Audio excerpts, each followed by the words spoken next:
Hi, I'm Neil Moodie from Moodie, and I'm here today with the lovely Maribel from Violet Grey.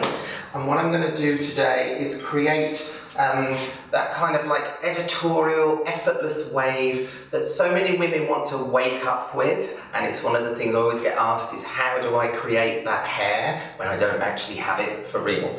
So first what I'm going to do is spritz Maribel's hair with Moodie foundation spray. She has no product in her hair. She's shampooed and conditioned it this morning. So I'm just going to spray this in. This is like a detangler, and it evens out porosity on the hair. And it's also a great sort of starting product to then layer more styling product on top of.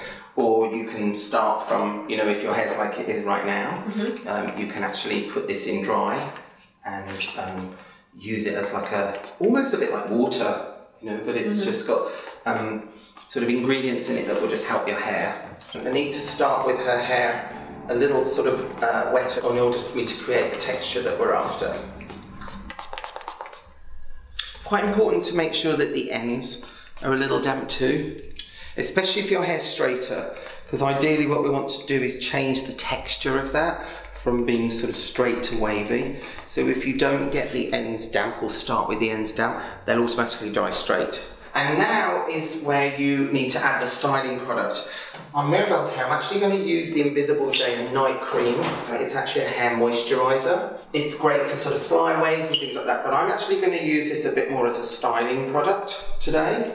And I'm just literally going to apply it through her hair with my fingers. The great thing about this product is it's quite weightless, so when you put it in your hair, it's sort of, your hair drinks it rather than it just sitting on the surface. Because she has quite long hair, I'm adding a little bit more, but I did like the size of, well, probably like a British 10-pence piece or an American quarter. Already just by adding that product to her hair, the texture's starting to create itself. I'm going to sort of do an equivalent of like air drying the hair, but we're going to speed it up by just sort of diffusing it with a dryer and a diffuser on. This is like a travel, they call a sock diffuser, and fits on any hairdryer. Now if your hair's straighter, this is where you can sort of take away some of that straightness. What I would suggest to do is to sort of take the ends of the hair with your hand and cup the hair into your hand, and then do this with the diffuser.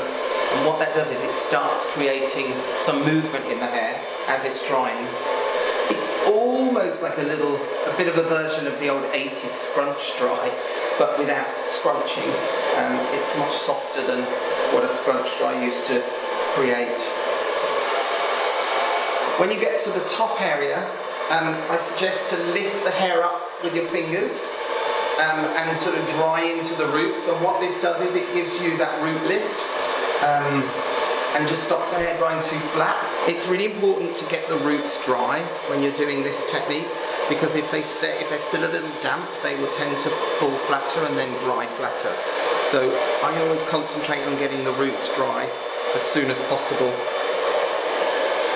Also, a good thing is to put the hair on the end of the diffuser and just push it in, so again it dries with a little bit more movement in it.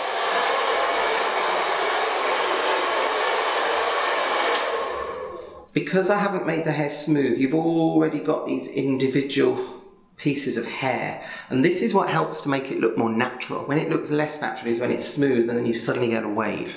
Whereas we've kind of got that pieciness going on. And then what I'm going to do is just take an iron and just grab quite large sections of hair and just wrap it around so it just sort of makes the wave a little chunkier. The sections I'm going to take are quite random. It's not going to be too uniform, because that's another trick to making it look quite natural. Using a little bit of the light satin hairspray for heat protection, and also to give a little bit of a light hold. And then I'm just going to wrap it around the barrel and just hold for a few seconds and then release. And the other thing with this as well is to not leave the hair wrapped around the iron too long, because we don't want to create a forced wave. We want to create a natural wave. So the longer you leave it in the hair, the more forced it will feel when you take it out. And in terms of wrapping the hair around the iron, I normally wrap it around and bring it down the barrel like that. So actually the hair is already going downwards. A lot of people do this where they just keep wrapping it around the same piece. And that's again when it tends to look less natural. And you can see I'm also winding them in different directions. Try not to do them all the same so it's not so uniform looking.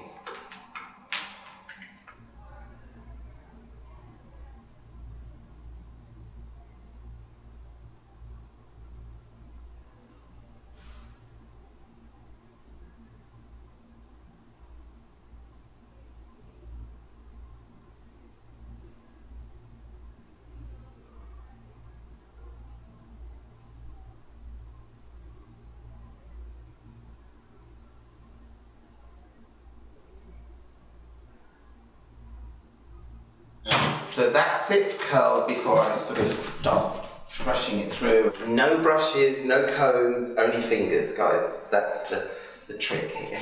We'll do a little upside down first, flip over, and then just using my fingers and just working through where I've waved with the iron. You can also get into the roots a little bit too and just give the roots a bit of a massage so you get a little bit of volume in there.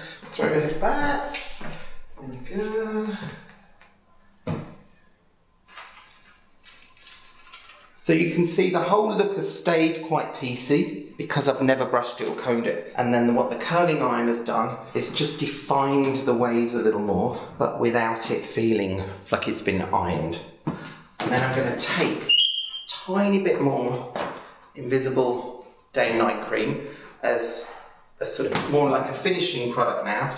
And what I do here is normally just hold the hair into like a very loose ponytail and just run the product through. Oh, it looks really nice.